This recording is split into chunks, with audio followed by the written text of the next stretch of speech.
রব্বুল আলামিন দান করলেন, বলেন সুবহানাল্লাহ। আমার বন্ধুগণ, আমার ভাইয়েরা, আল্লাহ রাব্বুল আলামিন যখন আপনার আমাকে আমার দেহের ভিতরে যখন রূহ আল্লাহ তাআলা দান করলেন, আমার বন্ধুগণ রূহ দান করার সঙ্গে সঙ্গে মানুষের খাবারের প্রয়োজন পড়ে যায়। বন্ধুরে, পৃথিবীর কোন মানুষ আপনার আমার খাবারের বন্দোবস্ত করতে পারে নাই। মায়ের গর্ভের ভিতরে পৃথিবীর কোন মানুষ, কোন ডাক্তার, কোন বিজ্ঞানী মায়ের গর্ভের ভিতরে খানা দানার ব্যবস্থা করতে পারে নাই। আল্লাহ বলেন কাইফা তাকফুরুনা বিল্লাহ, আল্লাহকে কেমনে অস্বীকার করো? এই গোলাম, তুমি কি জানো তোমার মায়ের পেটের ভিতরে পৃথিবীর কোন মানুষ খাবারের ইন্তজাম করতে পারে নাই?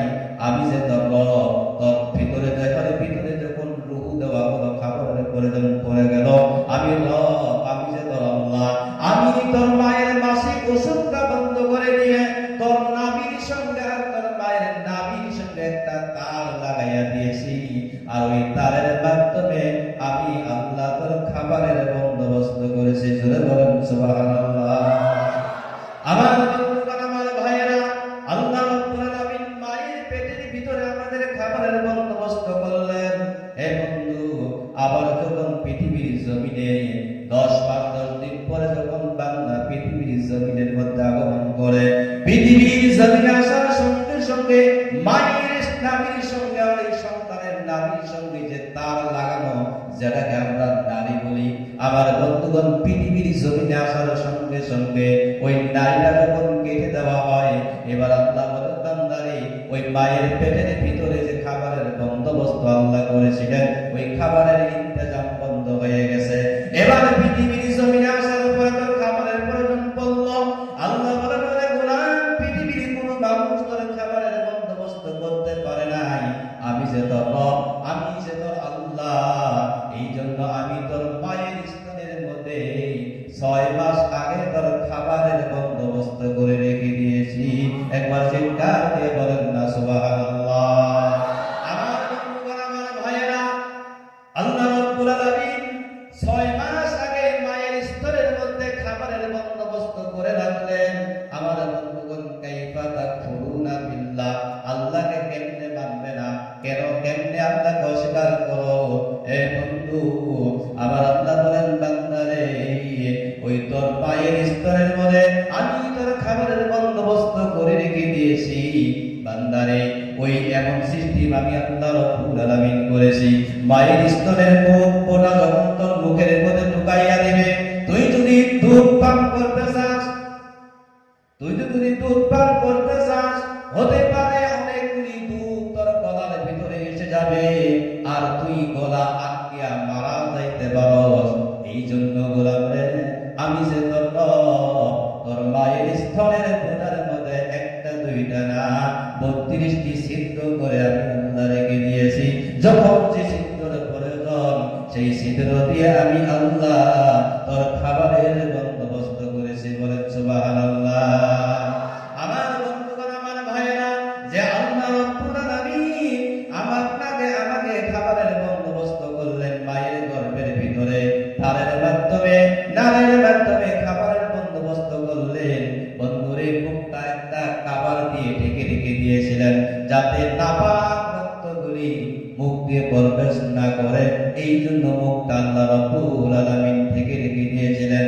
আজ পৃথিবীর জমিনে যখন মানুষ এসে যায়, যে মুখটা আল্লাহ কাবার দিয়ে ঢেকে রাখলেন, যাতে নাপাক বস্তুগুলি মুখ দিয়ে প্রবেশ না করে, আর সেই মুখ দিয়ে আজ মুসলমান মদ খায় কি খায় না? মুসলমান নেশা করে কি করে না?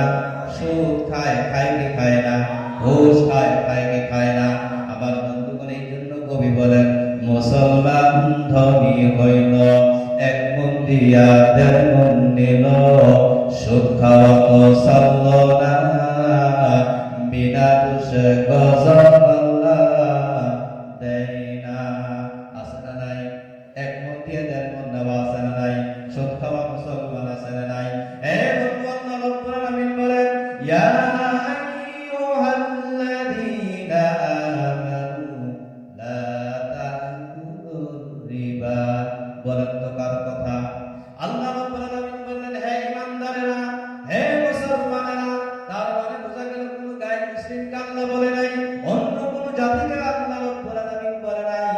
যারা ঈমান আনছে মুসলমান, মুসলমানদেরকে আল্লাহ কিতাব করে বললেন, ঈমানওয়ালাকে কিতাব করে বললেন, ঈমানদারেরা, ও ঈমানদারেরা, লা তাকুলুর রিবা, সুদ খাইও না, কারণ আল্লাহ রাব্বুল আলামিন সুদ হারাম করে দিয়েছে। বলেন সুবহানাল্লাহ।